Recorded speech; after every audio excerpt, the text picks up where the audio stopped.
On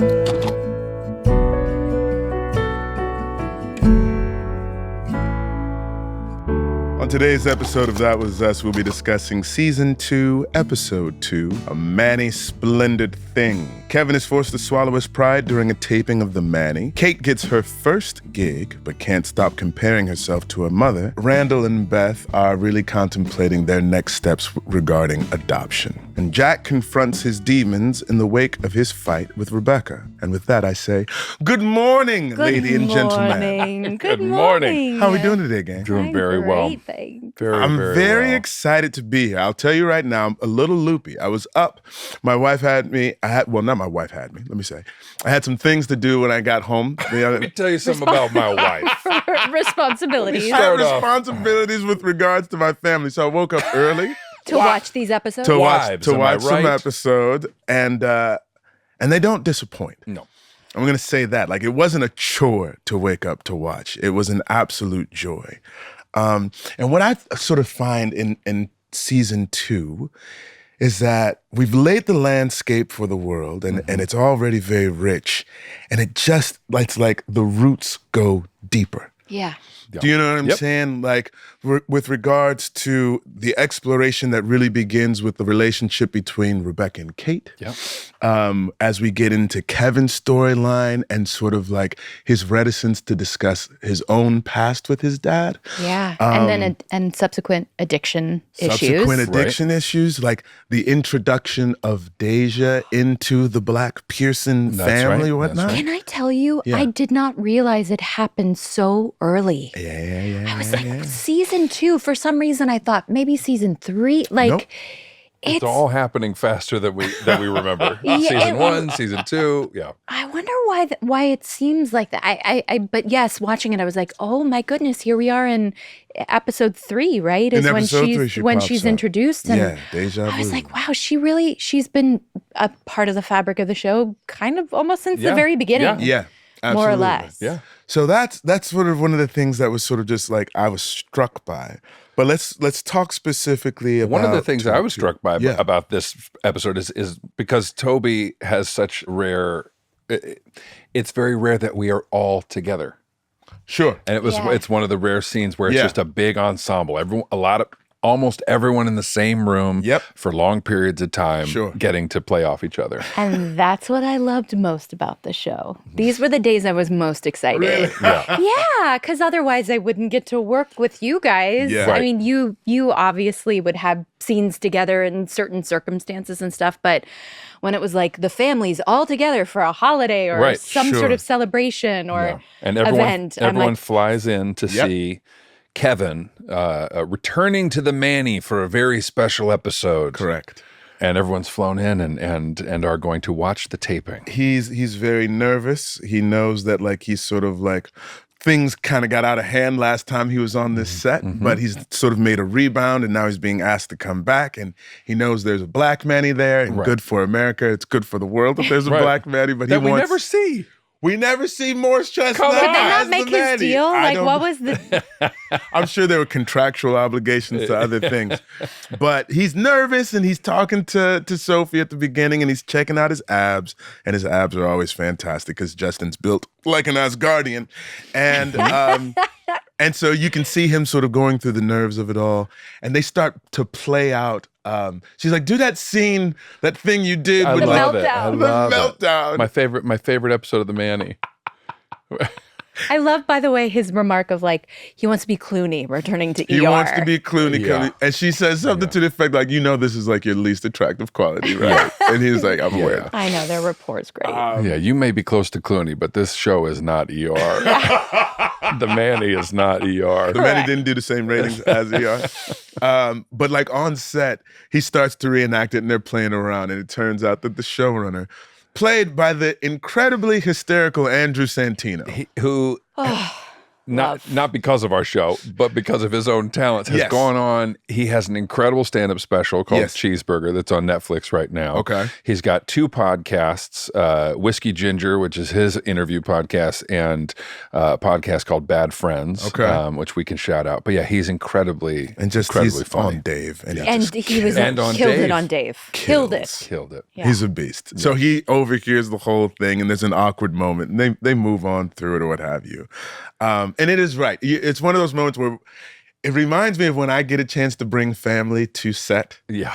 And they don't know how to act. Like they're like, what is going on? Yeah. Like there's a door to nowhere. Like It's so exciting. Kev's like, that's a door to nowhere. Those are stairs to nowhere. It's and of course, Kevin is completely in support of everyone acting like they don't know what they're doing, except for Miguel. As soon as Miguel takes a photo, he's like, you know what, Miguel, just knock. Like just you ruined it. Just because I said, Manny, say what? Yeah. And then Miguel's like, Manny said, no, Miguel. Stop. Please stop. He's so subtle. It's the best thing. Even though they're in a slightly better place, but still, let's just he shuts him down every time. There's the wonderful thing about this whole scenario is if we compare it to the past, there's the talent show that's going on and everybody's getting ready for the talent show. And Kev's in particular, Parker's commitment to his Mr. T is admirable. Yes. You know what I'm saying? Because they had no point of reference. No. Really? Did he get a chance to watch some A-Team or something? I'm sure they showed him. Yeah. Steve Beers showed him some A-Team. It was no, Steve Beers just did it for him. And then...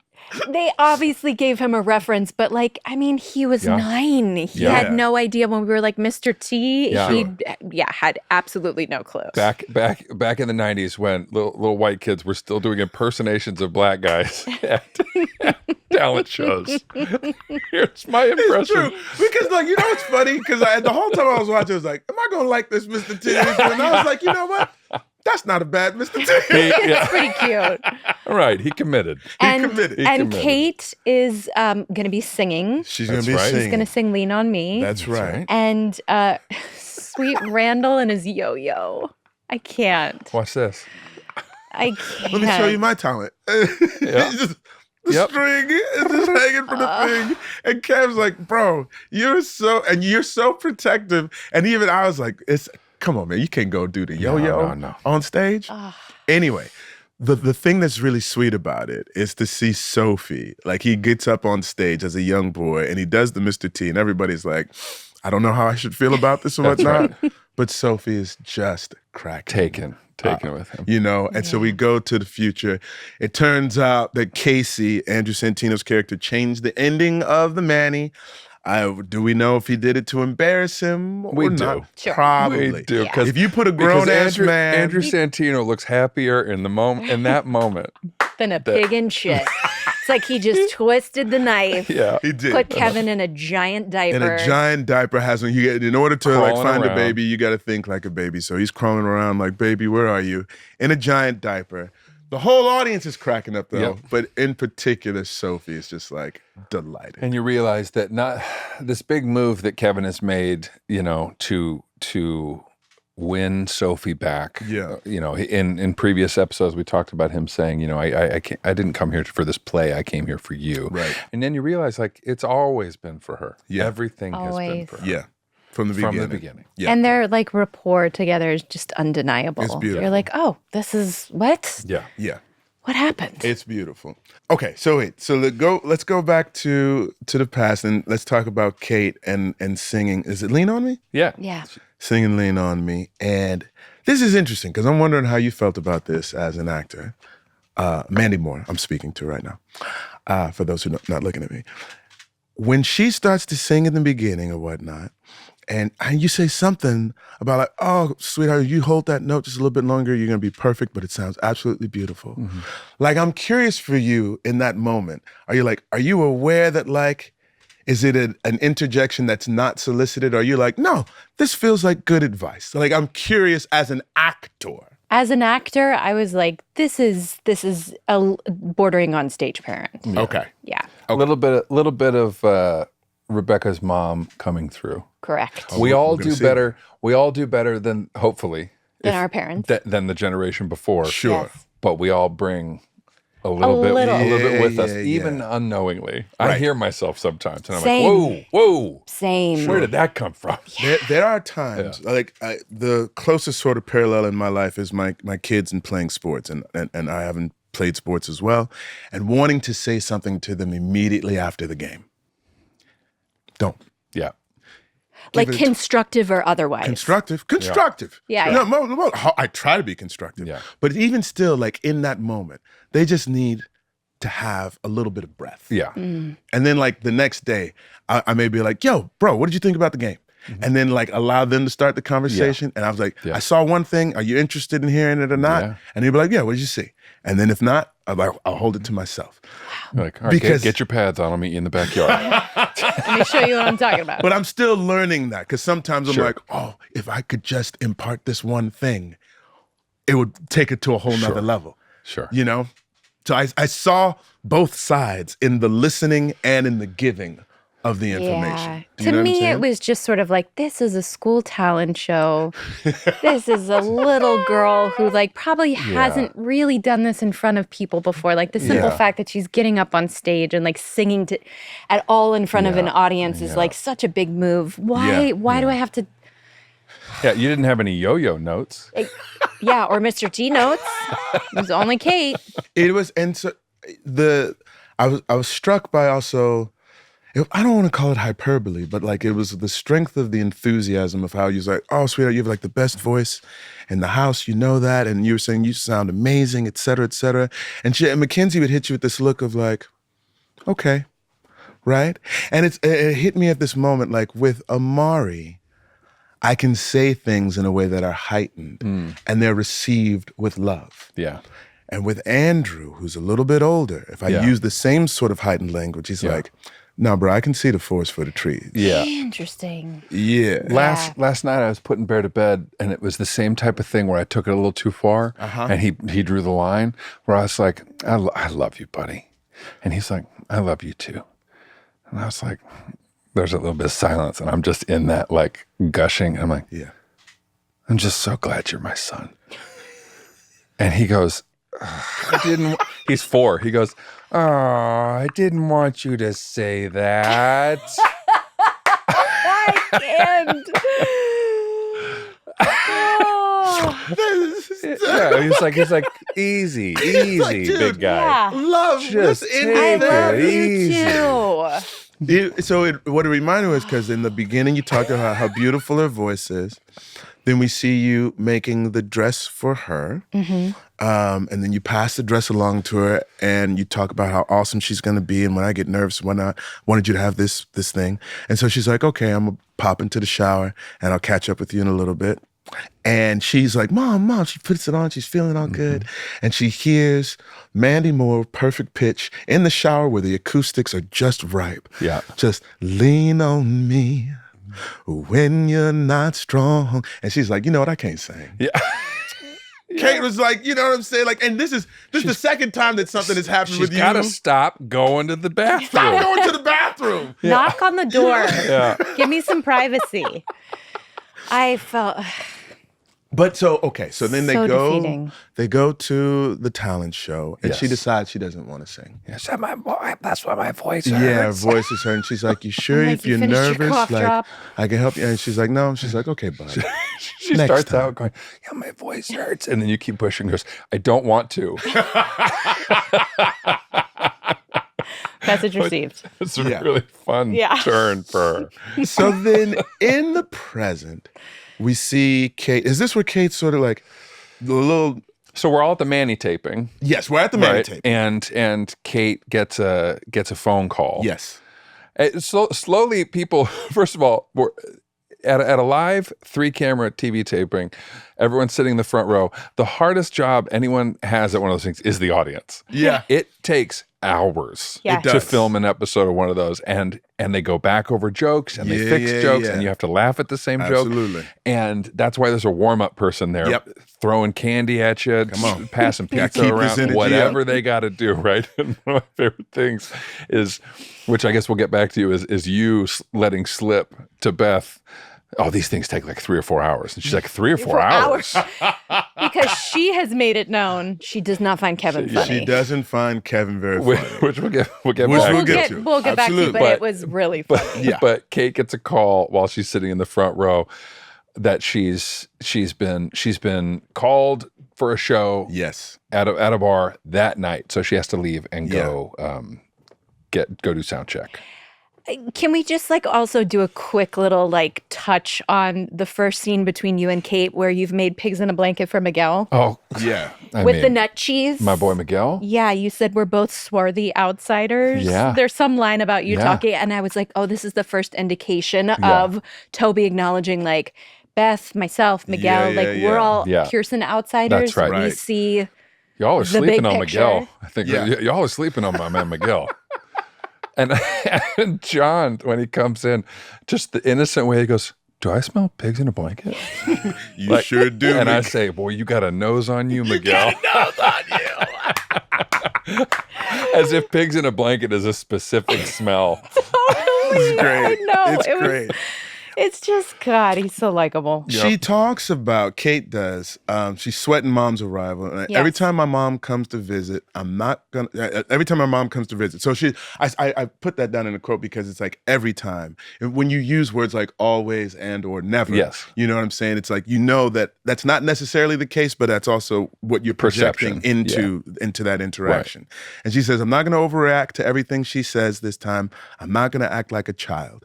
And one of the first things that Rebecca does is hugs her, looks at her and says, you look so good. And the way that I recognize this look in such a way as someone who didn't always feel that the best about themselves. It's really, do I? Kate hit her with okay. And trying to fight the impulse that she just said that she wasn't going to go into.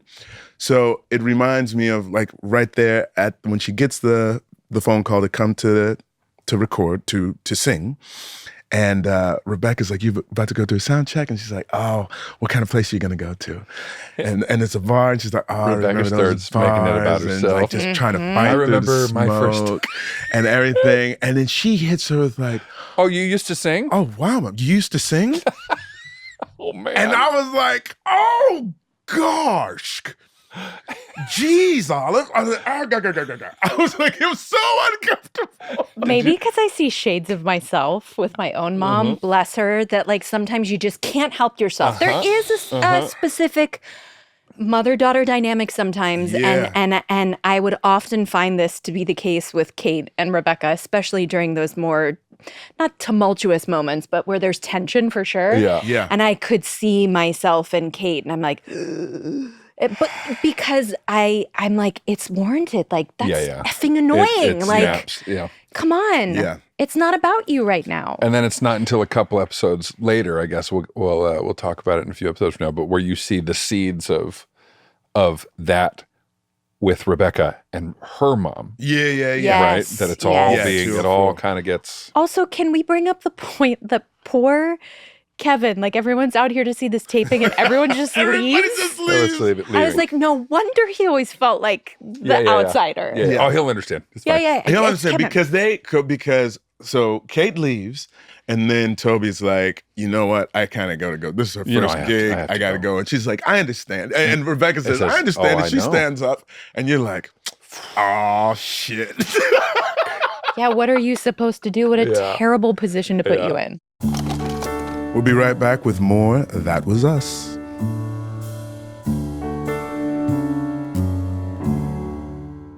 So the holidays are officially right around the corner. The best time of year, the most exciting time of year. I'm sure all of you guys have travel plans. People be traveling at the holidays. I'm going to go see my family. I'm looking forward to it. I'm excited. Yeah, I've been traveling a lot, actually, back and forth to Toronto for this new gig, and I'm checking out the entire city with Airbnb. Okay. I get a different apartment every time I go in a different part of the city. Nice. Ooh, what a great way to get to know a city. I love that. Oh my Mandy, goodness. Nobody knows Toronto better than I do.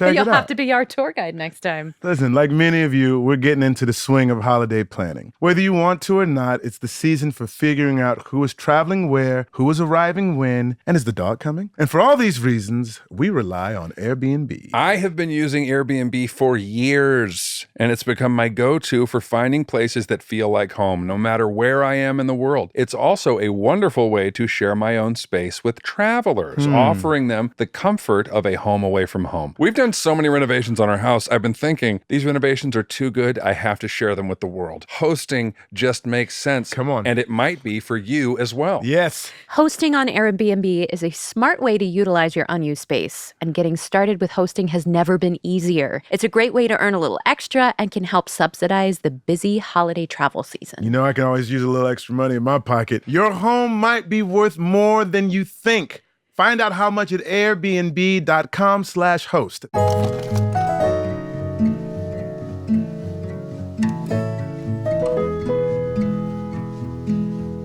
So you guys go to listen to her sing, and she starts off a little slow, just, because she sees you guys and she's like, oh goodness, I wasn't expecting that or what have you. But she sings gorgeous. Yeah. Like it's absolutely beautiful, right? And after it's over, this beautiful scene between the two ladies, saying that, like, you know what? Bugs, like, you'll learn to, like, sort of power through those kinds of audiences, but you sang incredibly beautifully. Like, I'm putting those things incredibly together. Beautiful. Right. And she's like, what does that even mean? And so, look, Mandy, just for the people who can't see, is holding her face like, why'd I have to say that shit? Yeah, truly. I remember in the moment, like, it's not overcompensation. She truly means it. And she is trying to be helpful, but it's like, it's not warranted in that moment. Like you were saying with Andrew, like, or Amari, like taking a beat to be like, let them have their moment. Yeah. Let them revel in that. And the next day or a couple hours later or whenever the conversation feels appropriate, you can maybe pepper in a like, sometimes it's hard in a bar. People aren't paying attention. They're drinking, whatever. Yeah. But to do it right in the moment is like, it just is so cringy. It was pretty great. What is her reaction supposed to be, Right. Yeah. It was a pretty great mom moment, though, when she starts singing and you're like shushing people in the bar. Shh, hey, shh, quiet. She's singing. You like point up at the stage. Listen to That was good. I loved it. So they kind of have it, Kate lets it out, and it's like, I'm trying to remember everything that she said because it was really beautiful. The big one was I felt the way I felt because of you. And she said, what do you mean because of me? Because you existed. Yeah. Oof, yeah. And so like, and also now this is what I'm gonna remember of my first job. It's not the actual performance, it's this conversation. To which Rebecca comes up to Toby and she's like, are you seeing this? Like, did I do that? And Toby, now you want to talk about a lesson for living. Like, delightful, kind, generous, boundary drawn. Yes. Do you know what I'm saying? Yeah. Like, it's like, look, I already got to deal with this twin brother over here. I was like, but when it comes to you guys, I know things are complicated, and does she get a little sensitive when you're around? Probably. That's between you and me. But letting you know, moving forward, I'm Team Kate. Always. Forever. Yeah. You know what I'm saying? So, like, whatever you need to do, like, try not to put me in the middle of it because that's I'm my always girl. going to side with her. You can't ask me to side with you. You know what I'm saying? And I think that was... I want couples to do that. Yeah. Take note. Whether it's a brother or a best friend or a parent or what have you, like, you got to let them know. Yeah. Because you teach people how to treat you. That's right. Do you know what I mean? Yeah. Mm-hmm. And the fact that you did it from jump. Yeah. A lot of us wait a couple of years and like, I should probably have a conversation. And at that point, you can, There's but it is so too much late. history and It's so much too late. resentment. And, You know what I'm saying? Yeah. Excellent job. But I love, too, that in the car afterwards, on the way home, Rebecca acknowledges that, too. Like, your fiance's pretty great. Like, she, I think, was able to sort of hear it and take a bit of accountability and recognize how wonderful it was that her daughter has such a strong partner. Absolutely. I liked that. It was good. It was solid. I mean, it was one of those moments where I was like, I should do that for my wife. My wife should do that for me. Like, I got really excited. Yeah. And your cute little reaction when Yeah, you're like, yes. You did that, and he also has the line before he's like, shall we commence the awkward trial? Yeah. Okay, so those things happen. There's, R&B, Randall and Beth. They are going down this road towards adoption. They're getting ready to take their trip out to Los Angeles. He says to Beth, like, look, please laugh at my brother. He already thinks that you don't think he's funny. And she's like, I don't. Yeah. I don't think it's funny at all. Yeah. She's like, well, please don't say that in front of him. He's sensitive about it. Please be kind. She's like, what you gonna do about these adoption forms? Like, we should. Randall has been dragging his feet. Randall's been dragging his feet. Filling out the paperwork of something he wanted. Of something that he wants, right? And so she's like, okay, you can fill them out on the plane. They have a little cute banter about, like, how do you feel about the lovemaking? And she's like, it's pretty cool until you want to, like, do a quickie. And she's like, well, quit making fun of me. Until I want a quickie, my husband needs too much romance. There you go. I think that's a line from my wife, too. Because we're like, Ryan, how come we can't take more time? And she's like, please stop. Can't we just get this over with? Can we just get it over with? Come on. I got kids. Don't make that sound. She does. Sometimes she says, come on, son, come on. And I'm like, I don't. Never mind. I'll go watch another episode of This Is Us. Instead. But they fly out.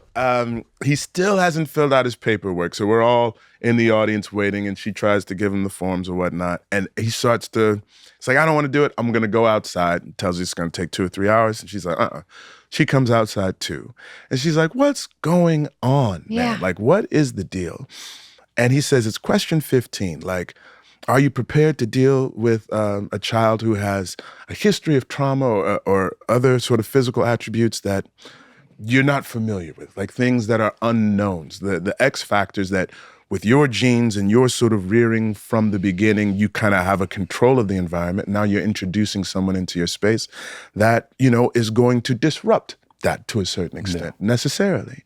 And he's like, how do you know we can deal with that unknown? Yeah. Right? She's like, because we can't. Like, I just said yes to everything. Yeah. She's like, but don't you think you're being a little cavalier?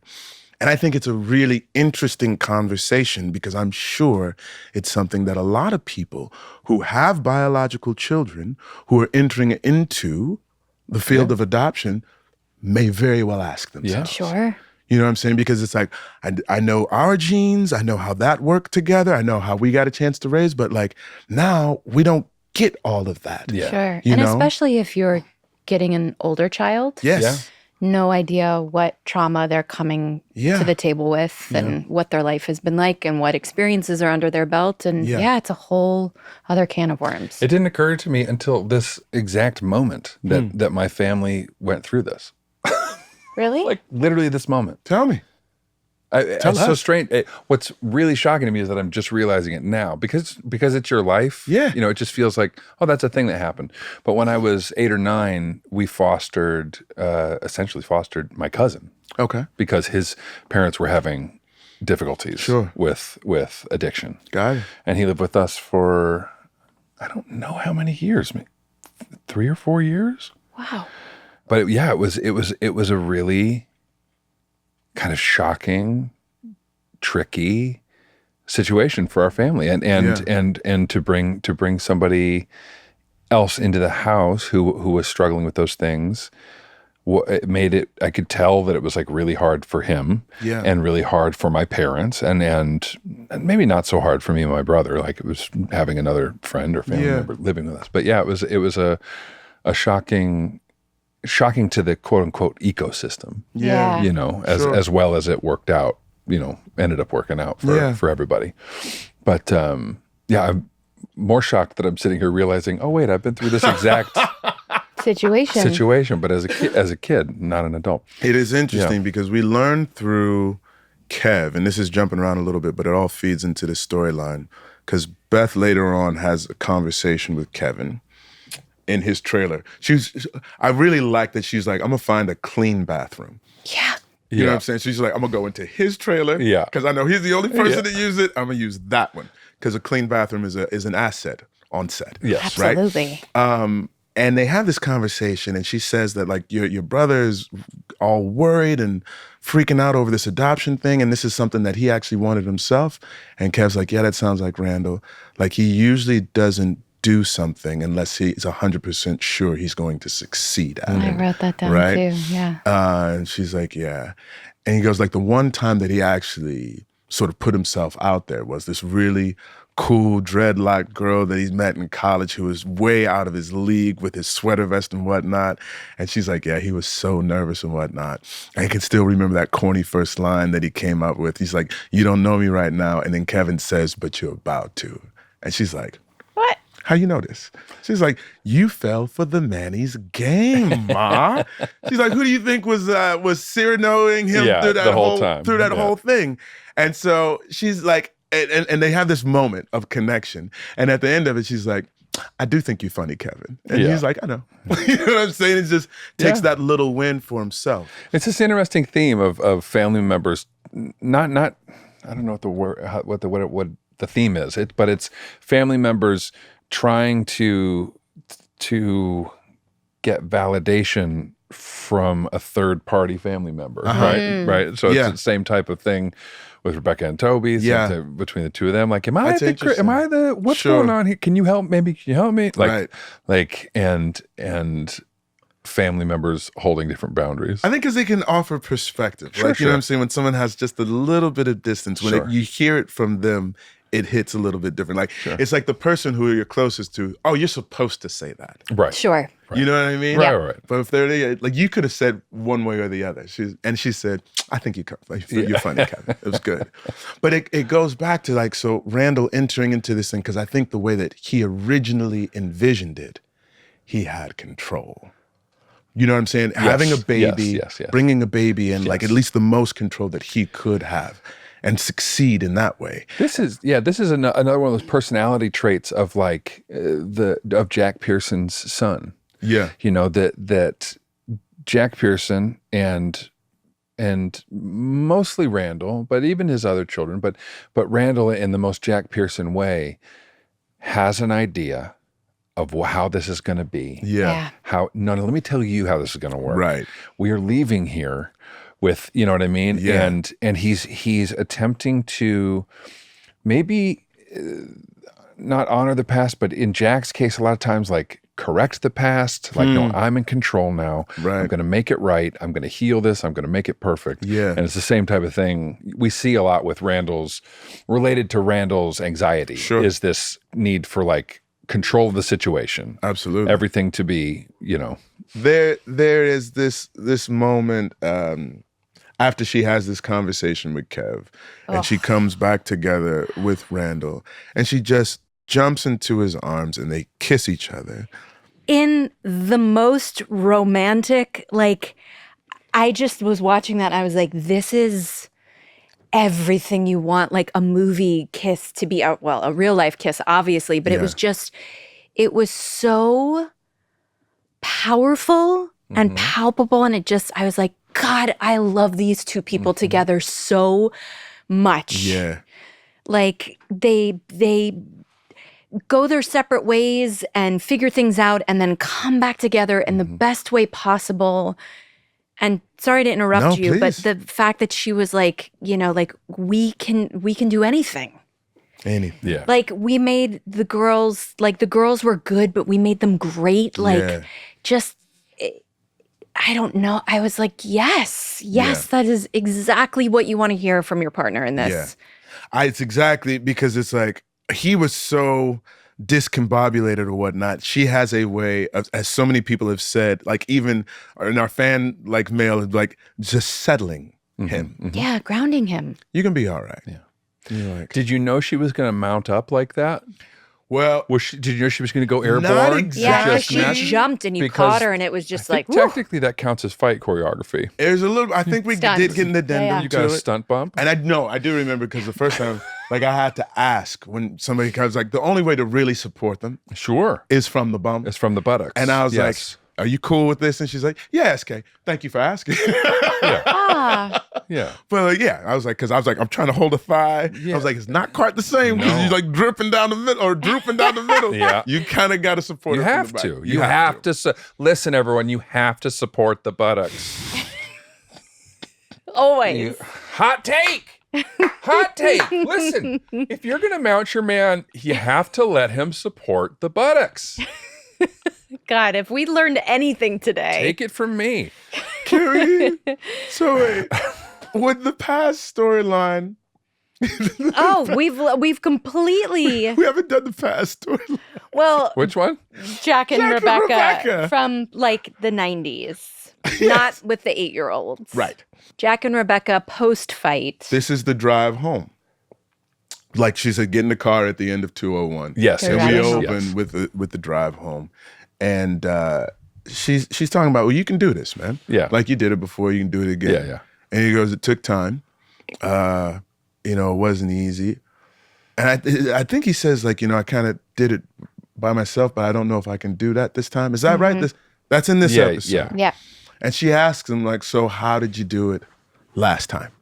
And we see him at the office having a tough day. I think he just got chewed out, what have you. And he sort of eschews a liquid lunch. Mm-hmm. He has a bottle that's in his file cabinet that he pulls out and then throws into the trash can because he's not going to go down there while he's tempted to. He's not going to. Right. And he decides that, like, well, maybe I'll go to an AA meeting. Yeah. We see him standing in the doorway. He walks to the meeting. He stands in the doorway. He listens for a bit. He walks away, right?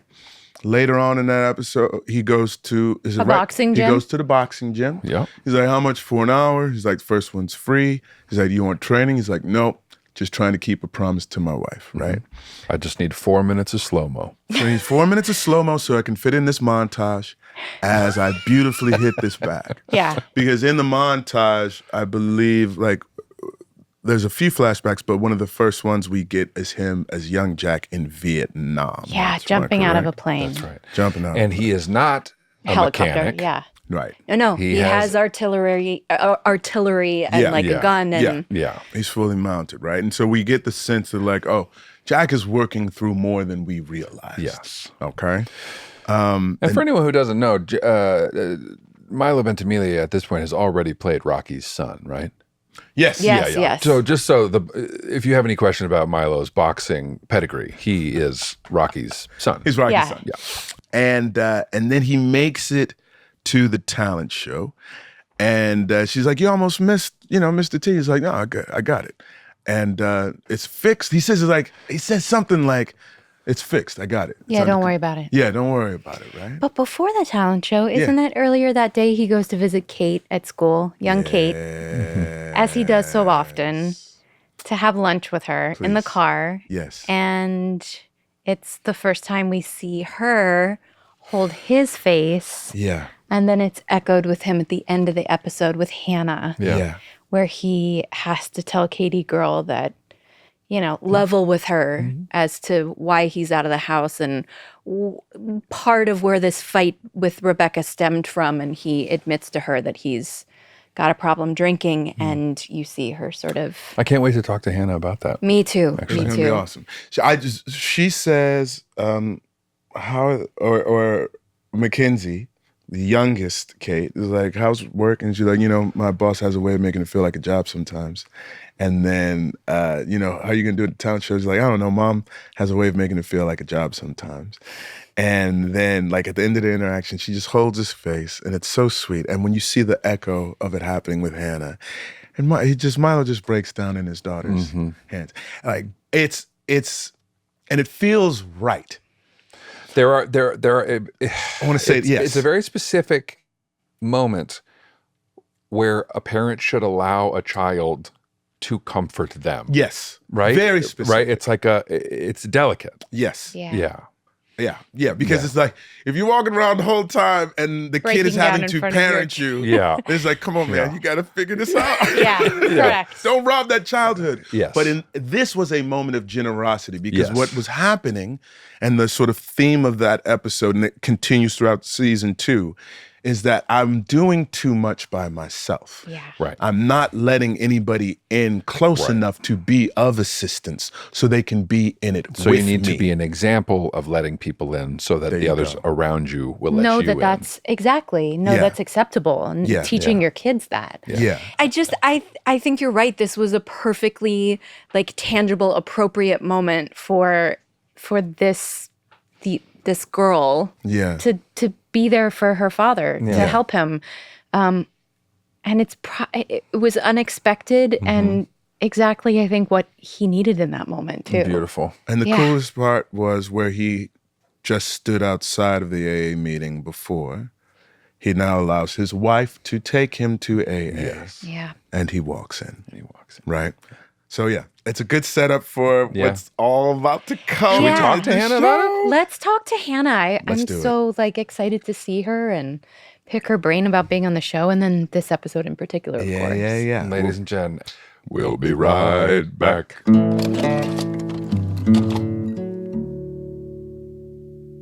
Ladies and gentlemen, we are back with our guest. You know her as the most delightful member of the Big Three, the middle Big Three, that is. Please welcome Hannah Zeile. Hey, what's going on? Hi, Hannah. Look at that haircut. You look so stylish. This is great. Oh, thank you. I had fallen into the trap of the internet where I now cut my own bangs. So This is you? Wow. this is me. I think this is pretty well done. I'm impressed. Thank you. You've got another Thank you. career under your belt now if you want to become a hairstylist. This is amazing. Real quick, not to embarrass, but because I'm from St. Louis, and St. Louis is all about baseball. We had a baseball player that I didn't know about. And that this. arch. You guys have that arch. We have the arch too, and then baseball. we have the St. Louis Cardinals. That's right. Yes. A longtime member of the St. Louis Cardinals was a dude by the name of Todd Zeile. It's Hannah's dad. What? Yes. And I remember walking up to you on set, and I was like, I never put it together. And I was like, Hannah, is your dad Todd Zeile? And she's like, yeah. And I was like, get out! I know. I think Dan made a joke to me one time too, because Dan's a Mets fan? Yes. Am I correct? Is it Mets? Okay. And my dad also played for the Mets, and he made a joke to me basically saying, he was like, if you would have just said that in your first meeting with me, you would have got the role. I was like, oh my God. You didn't even need that. Both of my parents, you tell everybody that at auditions just in case. Yeah, I'm like, by the way. And my mom also was an athlete. My mom was an Olympian gold medalist. What? Wait, in what? Gymnastics, 1984 Mary Lou Retton's team. Yeah, my mom got gold on the uneven bars, and she still holds she's the only American to ever get gold on uneven bars. You know this? Defecating me? What is going on? Hannah's sports royalty. So growing up, everyone thought I was genetically altered to be an athlete. Everyone always thought I would end up being an athlete, and then me and all my siblings ended up more creative, which is emotional funny. athletes. Did you guys play anything? Did you play anything? Yeah, I was. I played club soccer, and I was ranked in my county for tournament tennis. Wow. No way. Sully was a tennis player? I was a competitive tennis player growing up too, yeah. I want to play against so bad. It's I always used to see when I was younger, people of all ages that even if they weren't running up and down the court as much, they were still just keeping a rally, and I miss it all the time. So I think I want to go try to do that as an extracurricular now. Yeah, you got to dip your toe back into that. I love it. Meant to be. I miss it. So wait, we talked about this just so briefly, but Mandy had mentioned, because we just had Logan on the show last episode. He FaceTimed me to tell me how much fun he had. Oh, good. You That makes guys us are happy. so close. But it makes us wonder. Yeah, he also just wanted to make sure. He told me that his episode was the first. And Sure. So he wanted to make sure he got that Just so one you off. know. Very much like This Kevin. is, but it's almost the order of the Big Three, because first came me, then came me, and then hopefully we can get Niles at one point in time too. But Mandy had mentioned that we had to go back and reshoot a timeline that you guys, because there was another 3 actors that were hired before you. Things didn't quite work out. And so with a really quick turnaround, you guys had to come in and join us. So talk to us a little bit about the process of how the audition came for you. Because of the quick turnaround also, it felt so much timing was everything. It felt I was it was meant to be how I ended up booking this, because I actually hadn't done an audition in 4 years. I had done some stuff when I was 13 and then completely left it behind, went to high school, was more involved in my friend group and sports and whatever I was doing. And then at the time I was freshly 18 and I applied at my local Chipotle. So I was cashiering at Chipotle at the time. And while I was there, I was I'm still so passionate about acting. That's always what I wanted to do as a career. And so I just blind called up my team from when I was like 13. And thankfully they were willing to send me back out on auditions. But the audition for This Is Us was my first audition back in 4 years. Man. What? You're at Chipotle you're at Chipotle when they're still doing like the vegan beans, but mixing in the pork juice with them. Listen, they're not giving us any money, like, Sterling. All I knew how to say was guac is $1.95 extra. Is that okay? That was my catchphrase for the time. But it ended up because it was such a quick casting, because usually you know how it goes, like you're waiting and it's like the whole waiting period is the most anxious part of it. But I went in, had my first audition, and then like 2 days later, I was at the cash register at Chipotle and my phone rang. I answered the phone to my manager and she was like, hey, so Dan Fogelman wants you to come down to Paramount and meet him right now. What? And I left on the spot. I left my job on the spot. That was it. Like, you never went back to Chipotle. I never went back because it seemed unbelievable to them. They were like, why would you not give me a 2-week? And I was like, I didn't have a 2-week I met with Dan, and then I was in an Uber on the way home. It's so funny. I want to find this Uber driver because he's shared the most like momentous moment of my life. I got the call like, hey, you have to be on set tomorrow. Mind you, I also had to go get my hair. I had jet black hair at the time. I was going through something, obviously. Sure. They were dyeing my hair and I had to get fitted for my colored contact lenses and then be on set by nighttime. So I had like appointments the next morning because it was like all quickly happening. So I got the call in the Uber for like the appointments are being scheduled. So I'm in the back of this Uber, like crying, calling my family, calling all my friends. And then finally, once I finished all the calls, the Uber just like looked at me in the mirror and very quietly was like, congratulations, I'll look out for you. Oh my God. This is the best story. This is incredible. Go back through your Uber app. We want to talk to this driver too. I know, we're gonna need to find the driver, need to talk to my old manager at Chipotle that I quit on the spot. Yeah, guac is free. Yeah, it was pretty unbelievable. Did you just quit? Did you tell us, hey man, I gotta go, like I just booked the show, or did you just like bounce up out of the Chipotle? I just remember going to the manager because it was to meet with Dan. I didn't know if I had the part yet, but I basically just said to her, I was like, hey, whatever consequences come from this is fine, but I'm just letting you know, I'm not asking, I'm telling you that I'm leaving. Boom! I'm heading out. Ma'am. So that's right. That is gotta go. That's Opportunities calling. Yeah. And thank God I did. That's right. But, yeah. And you took two sides of guac. Such a whirlwind from there. Put them in your bag. I squeezed them into my and mouth. got out of there.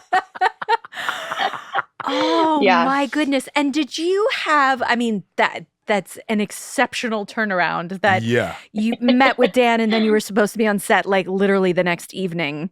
Yes. Did you have any idea of what the show was? Were you able to read a script? Did you know you were playing a younger version of a character who was already established? Like, what information did you have at that point? Yeah, so in the breakdown for the audition, I knew that it was to play a younger Chrissy Metz. Mm-hmm. And I watched, I think only 2 episodes had been released by the time that sounds right. I was auditioning. Yeah. So I just don't think anything could have prepared me for like the magnitude of what I was joining. Yeah. I also just because I hadn't acted in 4 years and I was just so grateful to even be a part of something. I was just every day was like, I was so excited to be there that it was like such a whirlwind. But what's funny is my mom had followed Milo's career. Like my mom was a huge fan of Milo since I was younger. So she had seen ads for This Is Us. And we have like, I vividly remember her telling me, because that's my mom and I's bonding thing is we binge watch TV together, which I used to come over to her house every Tuesday night to watch This Is Us live with her. That's how we bond. So she called me saying like, I think I have our new show. That Milo Ventimiglia is on this new show that just came out. The pilot's out. We got to watch it. And then I ended up. You said, no, I think I have our new show. I was like, right. Wait for it, Mom. It's incredible. I'm dumbfounded. I am but it was also exciting because when we first joined in the first season, I wasn't really sure. And I don't know, maybe you guys have more insight. I don't know if it was already predestined of how much like the flashbacks would become integrated into the core of the show. At the time, I wasn't sure because sometimes in flashback television, it's like, you're not used as much. It could just be for that specific memory that they need to portray. And then it's over, but I didn't realize it would be interweaved. Yeah, nobody was more unaware of how much this show would travel through time than old Mandy Moore. Yeah. She was like, nobody told Truly. us. I'm sorry, how old? Yeah. Because that's the thing. They're not flashbacks per se. They're just different timelines. You know what I'm saying? Like we explore each timeline pretty fully. Right. And so I guess, that's why it becomes what So you get this show and within 48 hours, you are thrust into a very intimate relationship with two young men. Yeah. And you are to play siblings. And the roll of the dice that the three of you would get along as well as you did. I know. Is maybe impossible? Yeah, it's almost so remarkable. impossible. So people know, like you'd see them together all the time. Tell us about it. Tell us about meeting these two guys and what this connection you guys how quickly forged. this connection formed, if it was quick at all. Totally. I remember the first day I was on set, I actually had like no dialogue my first day of working, and I was just there for like one quick scene at the end of the night, and they were doing all the football. Okay. Yeah. It was like the football competition between them. So they had spent a lot of time together already. So I was a bit nervous coming. I was like, I think they've already established a relationship. I don't know them well, and I'm the only girl, and I can be a bit shy anyway. So, but almost instantly we ended up clicking, and then Niles happened to live in my area. So we almost like by the first week of working started carpooling to work together. I could drive at the time. He was too young to drive yet. And we lived in the same area. So to help out, I would pick him up and take him to work and take him back. Perfect. And that ended up like getting us bonded pretty quickly. And then, we kind of just made a conscious effort, like eating lunch in our trailers together and really just trying to get to know each other. And then thankfully, like you said, it doesn't always work out that you end up being really connected with the people, but we've stayed, those are truly like siblings to me, like my brothers. Yeah. Fully. That's what Logan said. Like too. I said, as soon as Logan got off filming, he FaceTimed me to be like, oh my God, I had the best time. You're gonna have so much fun. I feel the same way with Chrissy and Justin too. That's the family. They're family. Yeah. I actually remember you saying to me one time, Sterling, I mean, I felt so, like I said, like everything, it was like my first time really being on a set as like, I was 18 now, an adult on my own. And everything felt so intense and I was so green. And I remember one time you saying to me, like, you know, I've had a lot of experience, and this is not always the case where everyone, like on all fronts, everyone's like a family, like everyone gets along, everyone's working at the highest caliber, like everyone takes pride in what they're doing and loves their job. And you were like, it's never really the case. Just like appreciate this moment that you're in, because it's not every set is like this. And I really like held on to that the whole time I was working.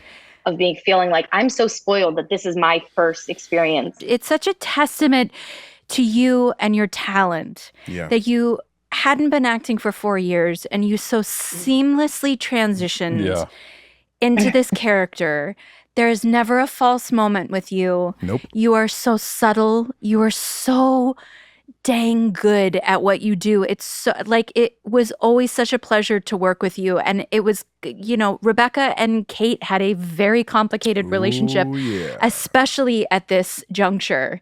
And I just, like, anytime I read a script and I saw your name on the call sheet, I was like, yes, like I just like, from the minute you show up on this show, like, again, I'm sitting here in awe going, I cannot believe this girl was working at Chipotle and wasn't like a working actor on show after show after show, because you just like, you had such a quiet confidence. Yeah.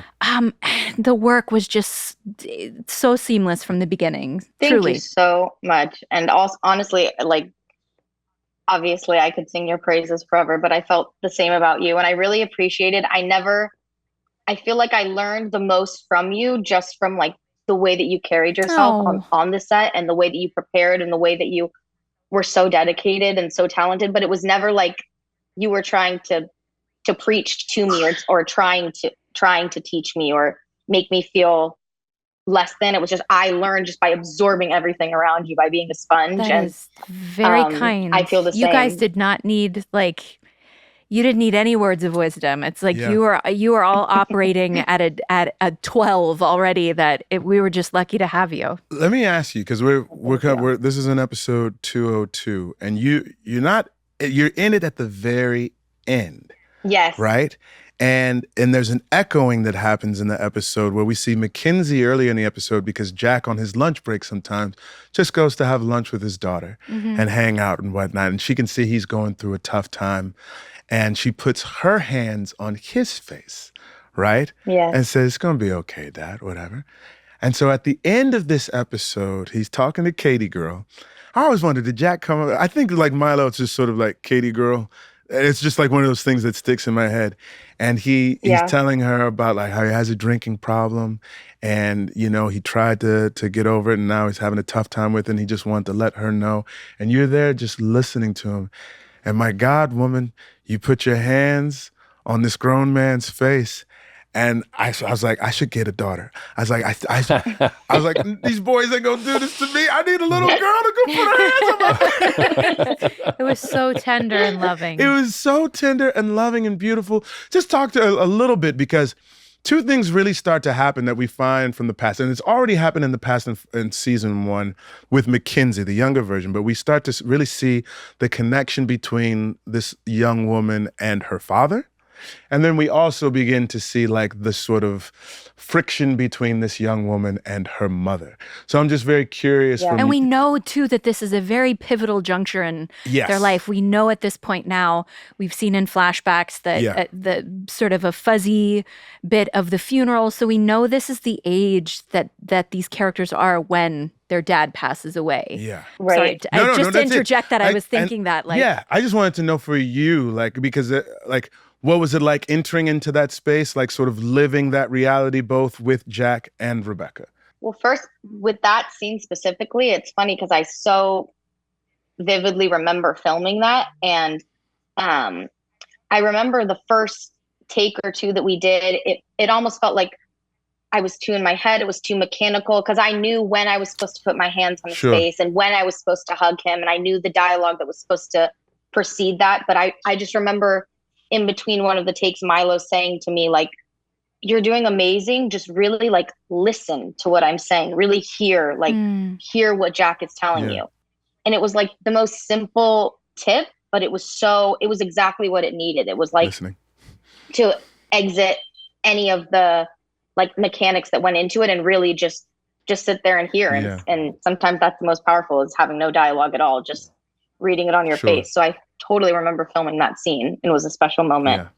But I always really, really appreciated getting to play the time period of Kate Pearson that I did, especially because I think it's true for anyone. Like, your teenage years, you can be such a different person than you are in adulthood and childhood. It's such a pivotal time.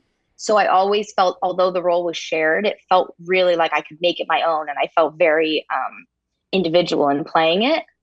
But I think that, like we said, it's like in a difficult time period in general, especially. I think I can relate. My mom and I, we butt heads a lot during my teenage years. I think it's just the time into becoming a woman, and you're like starting to feel that you want your more independence and that you know everything, and everything feels heavy and complicated. And then once you become an adult, I think is when I finally realized, like, I resonate so much with my mother. Like, I was so hard on her, and I didn't recognize that she's human and she's just trying her best. And she's, you know, she's a woman looking out for another young woman, and she has wisdom. But at the time, you just feel almost resentful of someone trying to put that upon you. And then I think on top of that, the layer of all the trauma that Kate goes through in that time period. She has this super close relationship with her dad, and then loses him in such a tragic way. And, you know, Rebecca seems to gracefully be such a punching bag for a lot of that time period and seems to totally understand that Kate's dealing with a lot of trauma and a lot of misplaced anger, and never seems to hold it against her, just kind of lets her feel what she needs to feel. And then I think that's what's so beautiful about this show, is that you never have to imagine you know, a lot of times for character work, you have to imagine like, how will this affect my character's future? Right. And what will this relationship be like when they're adults? And it's just like written out for me already. Yeah. So it really gave me like such informed work, because it was like, I can actually see how this transgresses already between the relationship with Chrissy and Mandy. So it's so smart. It's funny, in episode 201, Chrissy says, like, you guys are having an argument, and she said, like, what exactly did I do? And she's like, just being you, or like your presence, like you're existing or something. She said, yeah, you existed. You existed. And you see like Rebecca just take it on the chin, like, I don't know exactly what to do with that, but okay. What can you say to that? I think the show, and you highlight this, Hannah, is that there's a level of empathy that we can have for our parents in recognizing that they are not perfect people. They are people doing the best that they can, right? Because so much of it is us living it out at the same timeline, and you have all this stuff like, they should have done this, they should have done that, and then you're like, oh, I'm making mistakes too. Maybe I should just actually have a little bit more grace for the people for doing the best that they could. Yeah. True. Yeah. And I think that's what was cool about like Jack making the conscious decision in this episode of 202 to, like, he said, I struggled with the drinking privately before, like now it's time for me to open that up to the children. Yeah. And I think that's super important too. It's like, being young, your parents are your superheroes and they do no wrong. And it's like, actually, I think builds a stronger foundation for a relationship to realize they're humans. This is their first time doing life too. Yeah. And they're trying their best, but they're not perfect. But so Jack revealing like, hey, I know I'm everything to you, that I can still be who I am to you, but I also struggle. Right. I have a drinking problem. And to be honest and open, I think my mom's always been that way, parenting us as well, just really transparent, really honest. I think it's like definitely the reason that I have such a close relationship with her. So I hope to take some of those tidbits into parenting my children one day. I'm sure you will. You will. Will you do me a favor? When we get back into the exploration of your relationship during this timeline, will you come back and talk to us, please? Because that's one of the, that relationship, I think, made our viewers collectively be like, who is this D-bag? And get him out of here. Yeah, brutal. Truly. Brutal. And I couldn't believe, I mean, obviously a lot of the topics that my character dealt with resonated with a lot of people, but that storyline specifically, I got some of the most powerful messages from women that had survived crazy, toxic relationships. And so, that was, and like maybe fun's not the right word to describe that time period, but that was like, I really felt connected to doing that work as well. But you'll come back. You'll come back and talk to us. Please. You heard it here. That's a commitment. Okay, I appreciate it. That's what I want. Is there anything you've been working on that you want to shout out and tell people about, or tell people what we can, where we can find you on social media, all of that fun stuff? Yeah. Honestly, I've kind of just, I don't have anything really, a specific thing to share. I'm back at Chipotle. I've mastered the guacamole. Where can people find you online, on Instagram, things like that? Yeah, all my social medias are Hannah Zeile XO. Okay. Excellent. Nice. Hugs and kisses. Yeah. Hannah, thank you so much for making time to come hang out with us. We all need to get together in person at some point in time and just sit down. We're going to put together a big family reunion. We're going to figure something out. Sterling's going to capture that. I'll help you out. I really, really would love that. I think life just like gets in the way and you're kind of living the day by day. And then when I see you guys and talk to you, I realized how much I really miss you guys. And when I saw Mandy, I think the last time I saw you was at the Dr. Death. Yes. Yeah. And it was like, she and Logan came to the premiere. Excited to see you. I was so excited to see you and so surprised. Yeah. I was like, once my daughter, always my daughter. Right on. Truly. No, I know. It feels like we always pick up right where we all left off. So I really appreciate you guys having me on here to talk. And a reunion definitely needs to happen. Absolutely. We'll make it happen. Thank you, Hannah. Thank you. So good to see you. Thank you guys so much. We'll see you soon, my dear. This was so fun.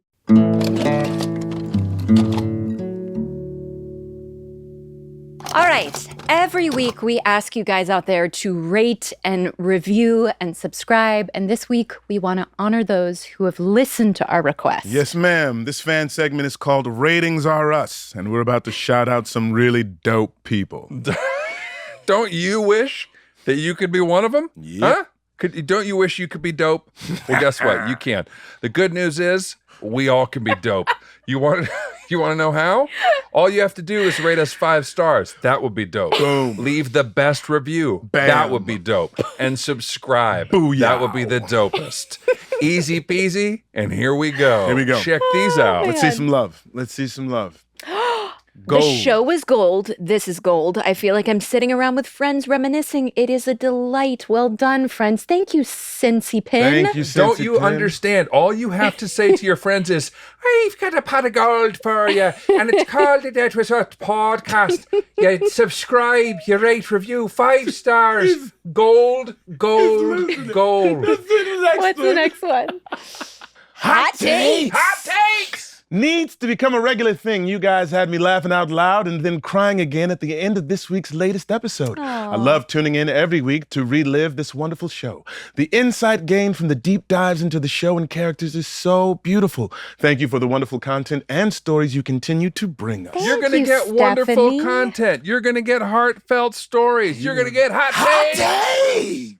Wow, I'm sold. Need that. Okay, we got to do more hot takes, guys. Let's honor that. Hot take. Let's read another review. Let's do it. Sensitive and funny. I stopped watching the show because some topics were hitting a little too close to home, but now I'm watching from the beginning and listening, and the podcast is the perfect companion. Thank you. If the show is too much for you, don't worry, baby bird. Yeah. We got you. Come to it when you're ready. Come to us. We will guide you through it gently. Safely, gently, respectfully. Our Lady Kitty? Lady Kitty? Our Lady Kitty or L Lady Kitty? La Lady Kitty. Doesn't even matter. We appreciate it, La Lady Kitty. Come on now. What's next? What we got? Boom! Somebody loves it. Such a fun listen. I agree. I loved this series so much, and I love hearing all of these BTS stories about it. Scenes, Sterling K. Brown's laugh is my favorite sound in the world. It's true. Thank you all for making this podcast. Thanks, Kylie. Right on, Kylie Grote. Thank you all for writing in. Yeah. We love you so much. It's awesome. Thanks for listening. Don't forget to rate, review, and subscribe. And subscribe. That's right. You hear it all the time for podcasts, but you don't understand how much it helps. It really does. Please it makes do that. all the difference. But thank you so much for these comments, for future comments. We are really, really grateful. If you want to hit us up with more comments, don't forget to hit us via email at thatwasuspod@gmail.com. Yeah, or you can give us a ring at 412-501-3028. That's the emotional support hotline. We listen, we read, we appreciate, we thank you all. We'll see you on the next episode of That Was Us. That was us. That was us. Hot take. Hot take. That Was Us is filmed at The Crow and produced by Rabbit Grin Productions and Sarah Wareheim. Music by Taylor Goldsmith and Griffin Goldsmith. Da-da-da-dum, da-da-dum. That was us.